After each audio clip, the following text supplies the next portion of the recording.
کی محمد سے وفا تو نے تو ہم تیرے ہیں، کی محمد سے وفا تو نے تو ہم تیرے ہیں، یہ جہاں چیز ہے کیا لوح و قلم تیرے ہیں۔ نبی اکرم صلی اللہ علیہ وسلم کا مدنی دور چل رہا تھا اور وہاں ایک فتنہ اٹھا مسیلمہ کذاب کا، جس نے نبوت کا دعویٰ کیا تھا۔ اس نے حضور پاک صلی اللہ علیہ وسلم کو ایک خط لکھا اور اس میں لکھا کہ ہم معاہدہ کر دیتے ہیں کہ جب تک آپ زندہ ہیں آپ نبی رہیں گے اور آپ کے وصال کے بعد میں نبی بن جاؤں گا، یا پھر ایک کام یہ کر سکتے ہیں کہ آدھے عرب کے آپ نبی رہیں اور آدھے کا میں بن جاتا ہوں۔ حضور پاک صلی اللہ علیہ وسلم نے اس کے جواب کے اندر تحریر فرمایا کہ میں تو اللہ کا رسول ہوں اور تو کذاب ہے، تو جھوٹا ہے۔ اور جب یہ بات کذاب والی بات اس کے اندر تحریر کروائی تو اس کے بعد حضور پاک صلی اللہ علیہ وسلم نے ارشاد فرمایا کہ خط لے کر کون جائے گا اس کے گھر، اس کذاب کے گھر، کیونکہ وہ بھی تو بڑا تھا، اس کے آگے پیچھے سپاہی رہا کرتے تھے اور ایسی بات لے کر وہاں جانا ایک مشکل کام تھا۔ تو ایک صحابی بوڑھے کھجور کھاتے ہوئے اٹھے، ان کا کام اور ان کا پیشہ تھا کھجور فروشی کا، سر کے اوپر ٹوکری رکھ کر اس میں کھجور رکھ کر مدینے کی بازار میں، مدینے کی گلیوں میں بیچا کرتے تھے۔ وہ تیزی کے ساتھ کھڑے ہوئے کھجور کھاتے ہوئے اور جلدی جلدی بولا کہ یا رسول اللہ، اس کام کے اوپر کسی اور کی ڈیوٹی نہ لگانا، میں ہی اس کام کو نبھاؤں گا اور اس کام کو میں پورا کروں گا، میں جاؤں گا وہاں۔ تو یہ بات انہوں نے تیزی کے اندر کہیں کھجور کھاتے ہوئے تو کھجور کے کچھ ٹکڑے صحابہ کے اوپر گرے، تو ان میں سے ایک صحابی نے کہا ارے بھائی جلدی اتنی کیا ہے، پہلے کھجور کھا لو پھر بولو۔ تو کہنے لگے کہ نہیں جلدی ہے، کیونکہ اگر میں کھجور کھانے میں مصروف رہا اور حضور نے کسی اور کی ڈیوٹی لگا دی تو میرا کیا ہوگا، میں جانا چاہتا ہوں۔ چنانچہ رسول پاک صلی اللہ علیہ وسلم نے ان کو نظار بھی دیا، کوڑا بھی دیا اور فرمایا کہ ڈٹ کے جانا، وہاں ہمت کے ساتھ جانا۔ چنانچہ صحابہ فرماتے ہیں کہ وہ اس طرح اٹھے اور اس طریقے سے گئے جیسے ایک دلیر اور بہادر آدمی جاتا ہے، اور ان کے تیور بدل گئے، مطلب اس طریقے سے بہادری کے ساتھ گئے، حالانکہ بوڑھے تھے، 11-12 تو ان کے بچے تھے، اور اتنے کمزور ہونے کے باوجود اس کام کے اوپر وہ گئے، اور وہاں پہنچ کر اس کے دربار میں جا کر نیزہ گاڑ دیا۔ وہاں جو حاضرین تھے ان میں سے ایک شخص بعد میں جو مسلمان ہوئے، صحابی بنے، وہ نقل کرتے ہیں کہ وہاں جانے کے بعد جب انہوں نے اس طرح نیزہ گاڑا تو مسیلمہ بھی دہل گیا اور کہنے لگا کہ کون ہو؟ انہوں نے کہا کہ تو پہچانتا نہیں ہے، ہمارے تو چہرے بتاتے ہیں کہ ہم محمد کے غلام ہیں، رسول اللہ صلی اللہ علیہ وسلم۔ کیوں آئے ہو؟ کہنے لگے کہ تیرے خط کا جواب لے کر آیا ہوں۔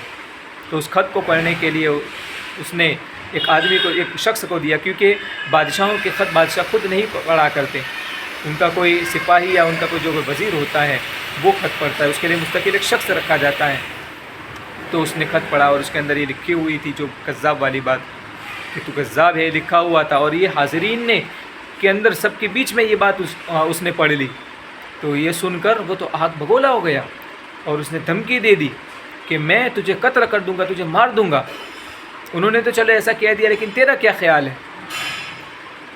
تو صحابی جن کا نام حبیب بن زید ہے فرمانے لگے کہ میرا خیال تو پوچھ رہا ہے، ارے ہمارا خیال تو وہی ہوتا ہے جو ہمارے نبی نے فرمایا ہے، جب انہوں نے تجھے کذاب کہہ دیا تو کذاب ہی ہے، 7 سمندر کے پانی سے بھی اگر تو اپنے آپ کو دھل دینا تب بھی یہ تیرا جھوٹا چہرہ ہے وہ صاف نہیں ہوگا۔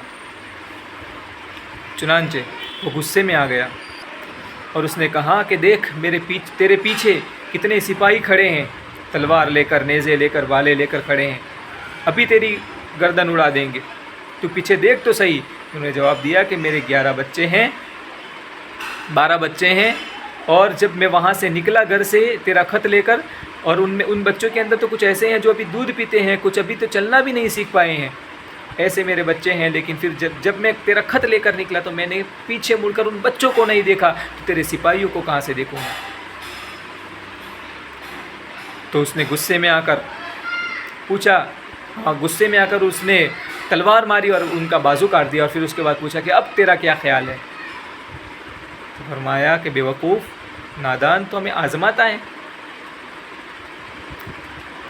ہمیں تو احد سے لے کر خیبر تک، خندق تک، احد تک، بدر سے لے کر احد تک سب نے آزما لیا ہے، اور تو ہمیں آزما رہا ہے۔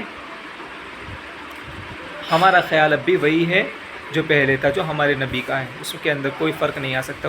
اس نے پھر تلوار ماری اور دوسرا ہاتھ کاٹ دیا۔ پھر پوچھا اب تیرا کیا خیال ہے؟ کہنے لگے کہ اب بھی وہی خیال ہے، ہم بدلتے نہیں ہیں، ہماری وہی بات ہے جو ہمارے نبی نے فرما دی ہے۔ تو اس نے پھر کہا کہ تجھے مار دوں گا، میں قتل کر دوں گا، تیری گردن اڑا دوں گا۔ کہا کہ تجھ سے جو ہوتا ہے کر لے، مار دے، کیوں مارتا نہیں ہے؟ تیری موت کے ڈر سے ہم ڈرتے نہیں ہیں، موت کے خوف سے ہم گھبراتے نہیں ہیں، ہم تو وہ ہیں جو فجر کی نماز پڑھ کر شہادت کی دعائیں کرتے ہیں۔ ہماری موت تو ہم ہتھیلی میں لے کر نکلتے ہیں، ہمیں موت سے کوئی گھبراہٹ نہیں ہوتی ہے۔ چنانچہ اس نے تلوار چلائی اور گردن ان کی اڑا دی، شہید کر دیا گیا ان کو۔ انا للہ و انا الیہ راجعون۔ ادھر مدینۃ المنورہ میں نبی اکرم صلی اللہ علیہ وسلم کی آنکھوں سے آنسو نکل گئے۔ صحابہ نے پوچھا یا رسول اللہ کیا ہوا؟ فرمانے لگے کہ میرے حبیب کو شہید کر دیا گیا، اور اللہ تعالیٰ نے اس کے لیے سارے جنت کے سارے دروازے کھول دیے ہیں۔ تو یہ ہے، جب انہوں نے قربانی دی تو اللہ تعالیٰ نے جنت کے سارے دروازے کھول کر ان کا اکرام فرمایا۔ تو اسی لیے کہتے ہیں کہ محمد سے وفا تو نے تو ہم تیرے ہیں، یہ جہاں چیز ہے کیا لوح و قلم تیرے ہیں۔ اگر ہم سچے اور پکے محمدی بن جائیں تو پھر ساری چیزیں ہمارے قدم چومنے لگے گی۔